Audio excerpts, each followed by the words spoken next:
अयोध्या के एक संत थे, बहुत ध्यान से सुनना।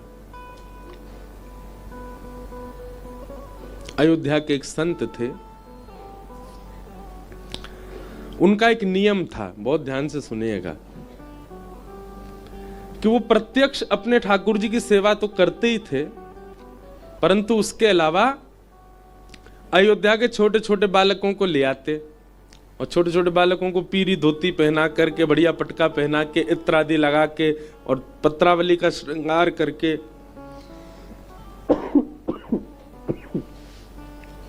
इसके लिए क्षमा करना। कभी कभी ना कोई बहुत ज्यादा सुंदर होता है ना, तो उसको ढिटोना रख दिया जाता है। ऐसे ही जब ठाकुर जी को लगा, साईं को लगी आंगन में कथा होगी, बहुत जोर की होएगी, इतना सुंदर मंच बनो है, ऐसे सुंदर सब संगीतकार बैठे हैं, वृंदावन के सर्वश्रेष्ठ आचार्य ब्राह्मणों के साथ बैठ करके भागवत जी का पाठ कर रहे हैं, और जे लाला कथा सुना रहा है, तूने एक ढिटोना तो लगाओ, उसको गले में लगाए दियो है।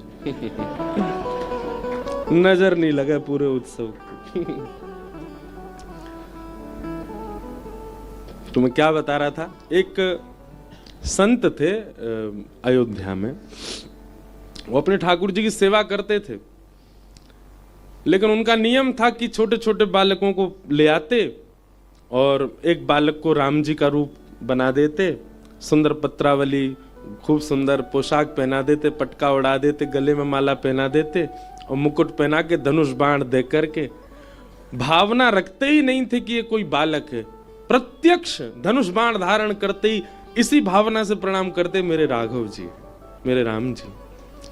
और फिर नन्ही सी एक बालिका को चुनरी उड़ाते, उसको बढ़िया सुंदर श्रृंगार करके और तैयार करके और नथनी नथ बेसर आदि पहना करके तुरंत यही भावना रखते कि ये श्री जी हैं, हमारी जानकी जी हैं, किशोरी जी हैं। स्वरूप सरकार प्रत्यक्ष उनके प्रति वही भाव रखते थे कि ये साक्षात ठाकुर जी।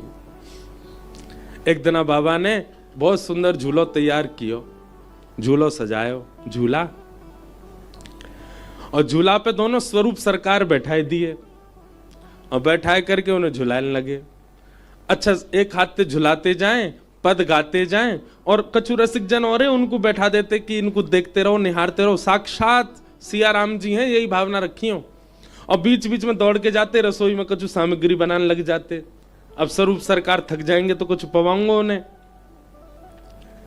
लेकिन आज झूला झुलावे में उनको इतना सुख मिलो, इतना सुख मिलो, इतना सुख मिलो कि समय से अधिक समय है गयो।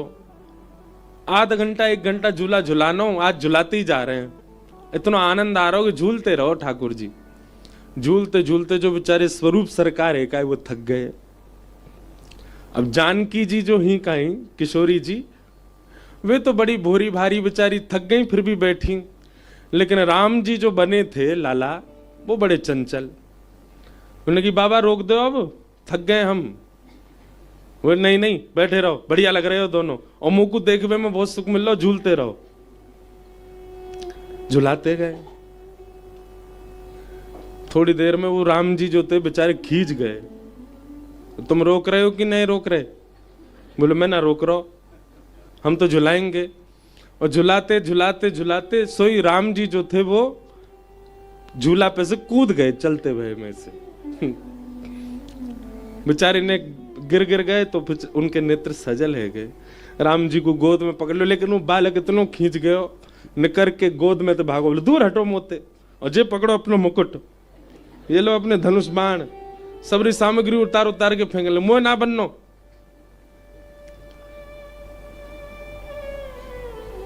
जब स्वरूप सरकार श्रृंगार उतार के इस बात से इनकार करने लगे कि मैं राम नहीं हूं, तो बाबा रोने लगे, चरणन में गिर गए, लिपट गए बालक से। ऐसा मत कहो, ऐसा मत कहो, आपको मेरी सौगंध है, ये बात दोबारा, मेरे मन में भावना आती नहीं है कि आप बालक हो, आप क्यों कह रहे हो? बोले ना मैं राम ना हूं, कल ते मैं नहीं आऊंगा, कोई और बालक ढूंढ लो। चरणन में गिर गए, बोले आप ऐसे मत बोलो, आप ही मेरे राघव हो, आप ही मेरे साक्षात राम हो, आप ही मेरे प्रभु हो, आप ही मेरे इष्ट हो, ऐसा मत कहो। जानकी जी बेचारी चुपचाप झूली रही है। वो वो सीधी कोई भोले भाले बालक हो मैं कही, लेकिन राम जी नहीं माने, जोर जोर से अपना मोह मिटाने लगे, सबरी पत्रावली छुड़ाने लगे। तो बाबा को बोले नहीं मानोगे? वो नहीं मानूंगा। नहीं मानोगे? नहीं मानूंगा। वो ठीक है मत मानो, मैं कुआं में कूद रहा हूं। तो वहीं पास में कुआं था और बाबा जाके वह कुआं में कूदे ही गए, और कुआं में पानी था ही नहीं, थोड़ा कम था, नीचे कूद गए, गिर गए और नीचे गिर के रोने लगे। बोले तुम मत मानो मेरी बात। ऊपर से वो बालक बेचारे घबरा गए। तो राम जी ऊपर से देखने लगे, अरे बाबा तू कूद काहे गयो, तू ऊपर आ जा, अरे बाबा तेने ये काहे कियो। जब तक राम जी देख रहे थे तब तक बाबा, नहीं मैं नहीं आऊंगा, आप अपनी जिद करो, फेंक दो मुकुट उतार के, धनुष बाण तोड़ दो, बार बार कहो मैं राम नहीं हूं, मैं तो यहीं प्राण त्यागूंगा अपने। इतने में ही झूला झूलते झूलते धीमे हो गए तो जानकी जी उतरी, और जैसी जानकी जी दौड़ के आई और उनने जैसे ही कुआं में झांक करके नीचे देखी, बोले बाबा। बस बाबा शब्द सुनते ही वो महाराज जी इतने व्याकुल हो गए। बोले अरे जानकी जी आप मत देखो नीचे, ये बहुत गहरा है, या की गहराई बहुत है, आप डर जाओगी, हमारी श्री जी डर जाएंगी, आप मत झांको नीचे, बाबा ऊपर आ जाओ। हाँ मैं आ रहा हूं, तुरंत आ रहा हूं, अभी आ रहा हूं ऊपर, आप नीचे मत झांको। तुरंत बाबा कोई रस्सी वस्सी पकड़ करके ऊपर पहुंच गए और ऊपर जाकर के श्री जानकी जी को हृदय से लगा के खूब रोए। आज मेरे इस कृत्य की वजह से जी राम जी तो इन पर कछु कछु लगे, कन्हैया को असर आ गो है, ज्यादा खींचन लग गए।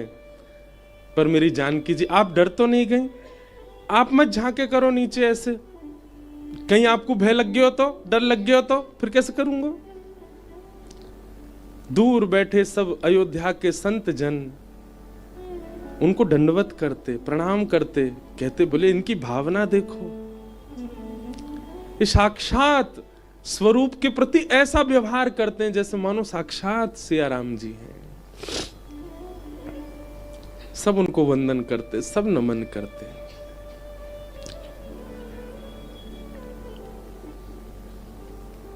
और एक दिन ऐसे ही स्वरूप सरकार बनते बनते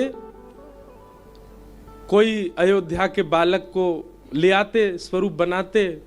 एक दिन प्रत्यक्ष श्री राम जी ही उनके हाथ में आ गए और उनका स्वरूप बना करके जब बैठाया, आज बाबा को कुछ अलग ही दर्शन है रहे। दर्शन कराते कराते जैसे भोग पधरायो, श्री ठाकुर जी ने स्वयं पाके अपनो झूठो पवायो, और श्री जी और जानकी ने लीला ऐसी करी, वही रूप को दर्शन करते करते वे महाराज जी वहीं भगवत धाम गमन हो गए और श्री राघव जी उनको अपने संग ले गए, अपनी लीला में प्रवेश कराया। तो हमारी भावना, हमारे चित्त के भाव कैसे हैं, किसके प्रति बन रहे हैं, वो प्रधान है, उसकी प्रधानता है।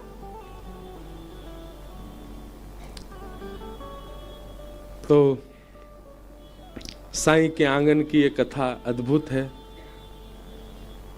हमारे कोकिल साईं अपने मनस्थ भाव में, मानसी भाव में श्री जानकी जी को विरह ना हो, इस भावना से कोकिल बन के जाते थे। ऐसे पूज्य श्री साईं को हम बारंबार, हमारे सिंधी समाज में संतों को साईं कहते हैं, इसलिए बार बार साईं शब्द का प्रयोग होता है। ऐसे पूज्य साईं को हम प्रणाम करते हैं। उनके आंगन में अपनी वाणी पवित्र करने का यह अवसर मिल रहा है। प्रथम दिवस की कथा कल महात्म्य से प्रारंभ हुई, अब प्रथम स्कंद से हम लोग कथा क्रम में प्रवेश करें। बोलो वृंदावन बिहारी लाल।